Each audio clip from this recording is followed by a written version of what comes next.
Gimana teman-teman?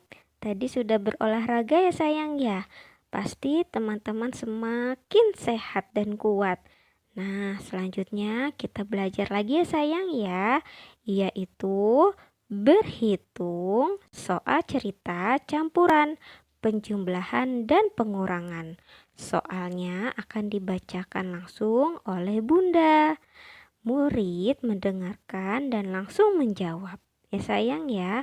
Nah, nanti soalnya juga bisa dibantu oleh mama atau papa untuk membacakan ulang ya sayang ya. Nah, sudah siap?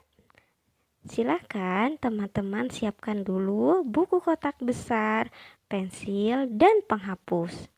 Di sini Bunda akan memberitahu tips cara mengerjakan soal campuran, yaitu kalau ada soal berapa jumlah berarti harus dijumlahkan angkanya ya sayang. Kalau dijumlahkan ditambah atau dikurang, yaitu ditambah ya sayang. Kalau ada berapa jumlah berarti ditambah.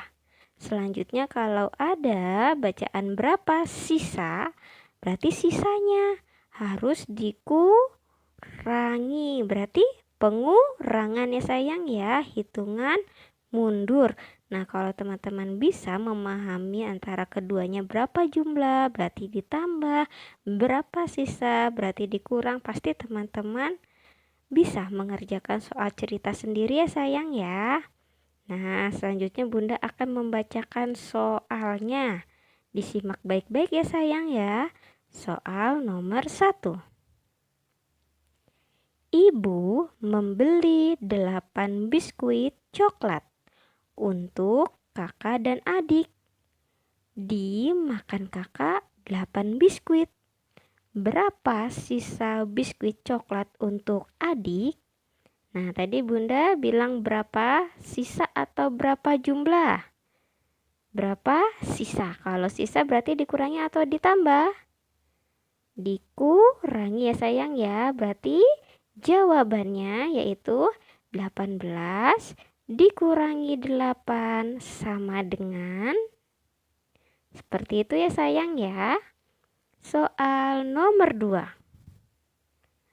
Ayah memanen 12 buah mangga kemarin dan memanen lagi hari ini 7 mangga. Berapa jumlah hasil panen buah mangga? Nah, Bunda tadi ngomong berapa? Berapa jumlah? Kalau berapa jumlah berarti ditambah atau dikurang? Ditambah. Berarti apa yang ditambah? 12 ditambah 7 sama dengan seperti itu ya sayang ya. Selanjutnya soal nomor 3. Kakak Rima menggoreng donat sebanyak 18 buah untuk dijual. 6 donat gosong. Berapa sisa donat yang sudah digoreng Kak Rima? Berarti kalau berapa sisa itu dikurangin atau ditambah? Dikurangin ya sayang ya. Berarti 18 dikurangi 6 sama dengan, gampang ya sayang ya kalau teman-teman bisa memahami berapa sisa dan berapa jumlah. Sisa dikurangin, kalau jumlah ditambah ya sayang ya. Selanjutnya soal nomor 4. Bunda bacakan ya. Bibi memberikan 9 buah melon dan buah 7 apel untuk diberikan ke Rima. Berapa jumlah buah yang dimiliki Rima? Berapa jumlah? Berarti ditambah atau dikurang? Ditambah. Berarti 9 ditambah 7 sama dengan. Nah, sekarang soal yang terakhir ya sayang ya, yaitu soal nomor 5. Nenek menggoreng singkong sebanyak 13 buah. Dimakan kakek sebanyak 5 buah. Berapa sisa singkong goreng yang digoreng nenek? Berapa sisa? Berarti dikurang atau ditambah ya sayang ya? Dikurang. Berarti jawabannya 13 dikurangin 5 sama dengan. Nah, nanti angkanya dan soal jawabannya ditulis di buku kotak besar ya sayang ya. Selamat mengerjakan teman-teman. Oke teman-teman, selanjutnya kita memasuki pembelajaran yang terakhir ya, yaitu membandingkan dan membuat 2 kumpulan benda yang lebih banyak dan lebih sedikit. Kita harus memahami dulu konsep simbol dari lebih banyak. Nah, simbolnya yang Bunda kasih tanda warna merah ya sayang ya, ini lebih banyak. Nah, kalau misalnya angka yang lebih kiri itu lebih banyak daripada jumlah angka yang lebih sedikit di sebelah kanan, berarti lebih banyak ya sayang ya. Kita hitung dulu yuk kupu-kupu yang ada di sebelah kiri. Ada berapa? 1, 2, 3, 4, 5. Ada 5 kupu-kupu. Yang di sebelah kanan ada berapa kupu-kupu? Ada 3. Nah, ini Lebih banyak atau lebih sedikit ya? Lebih banyak karena jumlah kupu-kupu di sebelah kiri itu lebih banyak dibandingkan jumlah kupu-kupu di sebelah kanan. Ya sayang ya. Contoh yang kedua, yaitu simbol dari lebih sedikit. Nah, kalau lebih sedikit itu berarti yang kiri itu angkanya lebih sedikit daripada angka yang paling kanan ya sayang ya. Coba di situ Bunda ada gambar burung. Burung sebelah kiri itu ada 3 dan gambar di sebelah kanan burungnya itu ada 4 ya sayang ya. Berarti lebih banyak atau lebih sedikit? Berarti lebih sedikit karena jumlah burung di sebelah kanan itu lebih banyak dibandingkan jumlah burung di sebelah kiri ya sayang ya. Nah, silakan teman-teman siapkan dulu worksheetnya ya. Bunda membacakan perintahnya. Berapa banyak gambar di setiap kotak? Tuliskan bilangan di lingkaran. Beri tanda bilangan gambar di sebelah kiri lebih banyak. Beri tanda kayak garis miring 2 ini sayang ya bila gambar di sebelah kiri lebih sedikit. Nah, di sini Bunda akan memberikan satu contoh. Coba gambar anak perempuan yang pakai baju biru dan kerudung biru. Di sebelah kiri ini ada 12 anak ya sayang ya. Kalau di sebelah kanannya ada gambar laki-lakinya yaitu 11 anak. Nah, ini lebih dari atau kurang dari ya? Wah, berarti dia lebih dari karena jumlah angka yang di sebelah kiri itu lebih banyak ya sayang ya. Nah, selanjutnya teman-teman boleh mengerjakan bagian bawahnya. Oke teman-teman, selamat mengerjakan. Kita ketemu lagi ya sayang ya di minggu depan. Alhamdulillah pembelajaran hari ini sudah selesai. Bunda pamit dulu teman-teman. Wassalamualaikum warahmatullahi wabarakatuh.